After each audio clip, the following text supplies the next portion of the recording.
Yo, what's good, YouTube? Welcome back to the channel. Welcome back to another reaction video. Got the New York Giants are in serious trouble. Let's check this out. The New York Giants are one of the most miserable franchises of the last 10 plus years. Yep. Winning more than 6 games just once since 2016. Ever since reaching the highest of highs, they have settled into the lowest of lows. A quarterback is usually the thing to get teams out of this dire situation, yet Daniel Jones has them stuck in time, staring another 5-12 season directly. They need to really move on from him. He hasn't developed, and it's hard for them to do that because they paid him such a big contract, bro. For what? For him having one decent season? One decent season, you pay him all that money. For what, bro? That front office should be ashamed of themselves, for real. And played his worst football last year before going down with injury after 6 games. Because he's not consistent at all. Flaw, reading the field, had almost everything to do with the team around him. Today we'll dive into what a read he should have handed that off to Saquon. Somebody didn't do their job at blocking. Blocking though. Why it's at times his fault he can't get past his first one, and why the Giants' scheme and surrounding talent have made it impossible for him to succeed. We'll start with what a read is, which is when a quarterback looks at a receiver with the intent to throw. Most plays are designed with a first read, a second read, a third, etc., etc. So the coach defines where a quarterback is supposed to start with his eyes, and if that first read isn't open, the quarterback progresses to the next. The QB's footwork is tied to the read, so a 1 to 3 step drop will generally be quick game shorter concepts. 5-step will be intermediate like digs and daggers, and 7-step is for when we're trying to hit a home run over the top. Quarterbacks who get stuck on their first read limit the offense, because defenses are so good and have only gotten better at figuring out how to defend and how to neutralize the first read. So when that first read is taken away and the QB can't hit the next guy, the ceiling for the offense plummets. Jones has always struggled to progress past his first read, but when diving deeper into the film, it's apparent why. The Giants' scheme and pass protection are atrocious. Damn, bro, what the fuck was that? Scheme and pass protection. Come on now, DJ. In their first game of the season, they got their cheeks blown out 40-0 at home against the Cowboys. Jones took 7 sacks. In fact, his 15.8 sack percentage is easily the highest of any quarterback of the last 5 years. Damn. And the Giants' pass protection continuously sped him up because they were incompetent. You could just see Jones' internal. Bro had no time to drop back right there, bro. Past his first read. He should have just threw the ball away. Isolate Saquon Barkley one-on-one on his defender, and by pushing Darren Waller into Stephon Gilmore, Barkley can hide behind Waller and then break out. This is a good option for a first read, but to execute the route, Saquon has to sell the route, and by the time he comes open, Jones has to break the pocket with Micah Parsons flying in to avoid the sack. Against the Seahawks a few weeks later, he took 10 sacks. He threw a pick. And their 2022 7th overall draft pick, Evan Neal, looked like he couldn't play at the NFL level. While his physical attributes are there, he's been disappointed so far. The league, and the Giants shoulder a lot of the blame. His lack of ability to protect speeds up Jones to the point where he can't progress past that first read and makes him fidgety in the pocket to where he can't operate the offense. This isn't a pass play, but you can see Neal's lack of technique, which is why he's failed at the NFL level thus far. I think they might have to move him into guard, bro. Neal hits Jarran Reed, Marcus McKeithen, because he's a great run blocker. Darren Waller silos off Bobby Wagner, and then Shane Lemieux pulls all the way across the field to kick out Uchenna Nwosu. Everything is set, but watch Neal. His technique is terrible. Yeah, they might have to move him into guard. Outside shoulder of Reed to wall off the C gap and pin him inside, but he throws his weight and head to the opposite shoulder. With his momentum flying to the left, Reed easily pulls him with the current, and because the inability to steal these are grown-ass men, bro. This is not these college 18, 19-year-olds that you were going against at Alabama, bro. Show you guys. And trust me, it continued to show up in the passing game, too.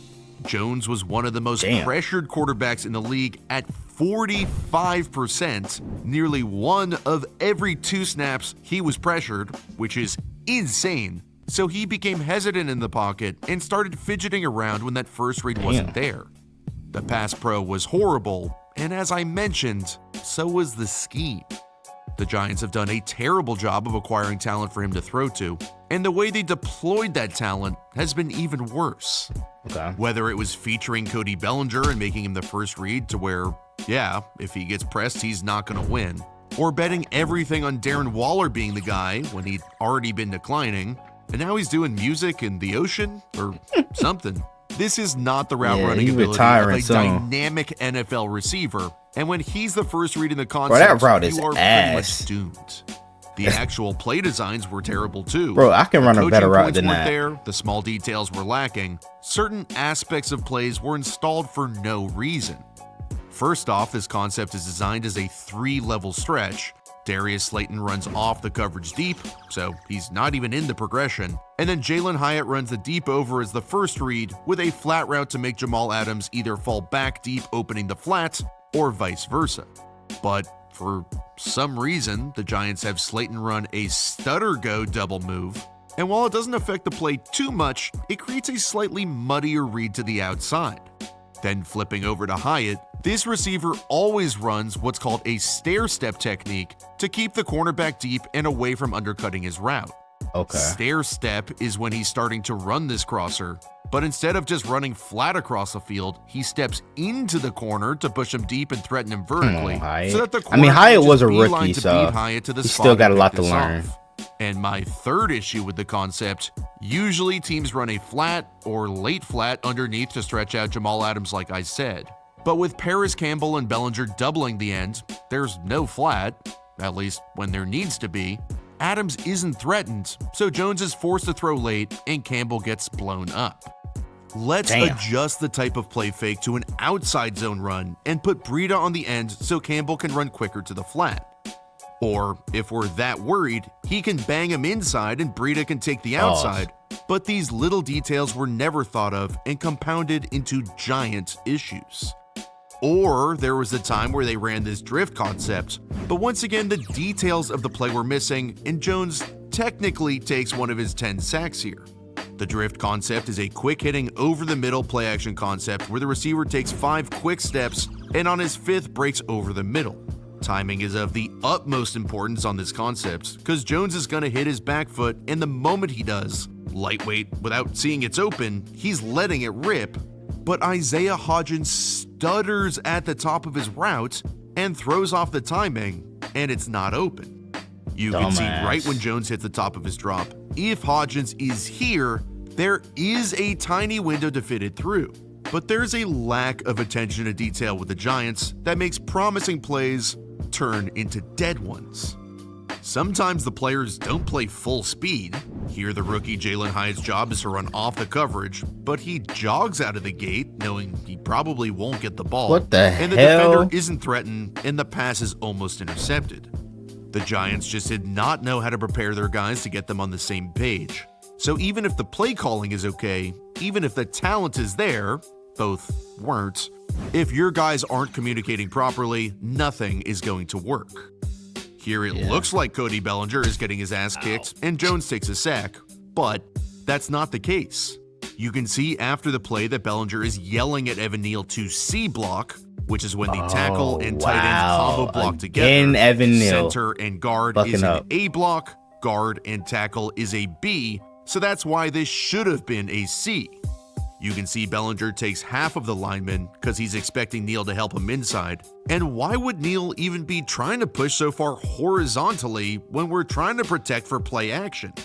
All of these issues piled up and piled up, landing on the shoulders of Daniel Jones. No, I'm not saying I think he's good, but when looking deeper into why he struggled so much in 2023, especially to get off his first read, it's extremely apparent. He didn't trust his protection, he didn't trust his guys to get to the right spot, and he didn't trust his scheme or coach. Maybe I was a little too harsh on him, but he's still not a good quarterback. But the offensive line did not help at all. Wasn't open, he knew he was about to get hit or something bad was about to happen.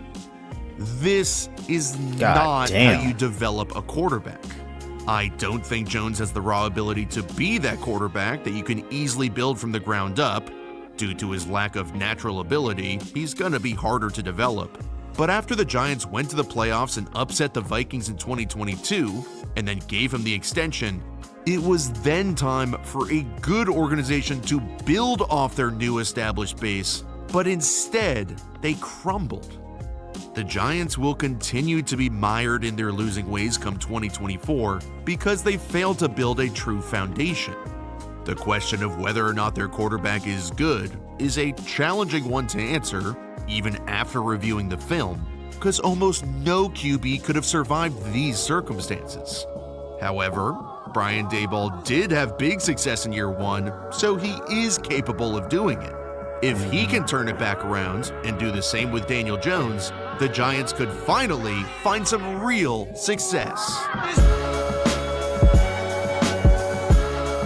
Hey man, what do you guys think? I honestly think they still should move on from Daniel Jones. I mean, we just saw the film. Some of the stuff, and I'm saying, is his fault, but he didn't have any time to throw. But I don't feel like that. I feel like that he's still not a good quarterback in a way. You know what I'm saying? Because he still struggles to read defenses. But hey, who knows? Maybe he has a good season this year. Maybe he still sucks. Won't know until the start of the year. But I hope you guys enjoyed. Make sure you guys like, comment, subscribe to the channel if you're new. Turn on post notification, notify whenever I drop another banger video on the road to 300 subs. I'm gonna get there for more banger NFL content like this. Without further ado, I'm out. Gang.